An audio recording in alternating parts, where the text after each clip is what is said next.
How to make a GIF on Telegram.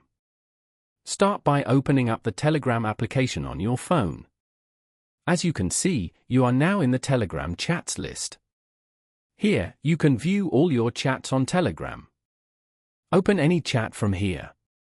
Then, go to the bottom left corner and tap on the attachment icon beside the message box. You can choose photos or videos from your camera roll over here to send it in the chat. Select a video from here. Now, crop and edit the duration of the video. After that, tap on the audio icon as shown to mute the video.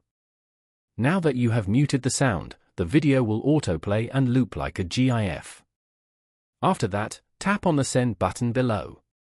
You have now successfully converted this video to a GIF and sent it in this chat.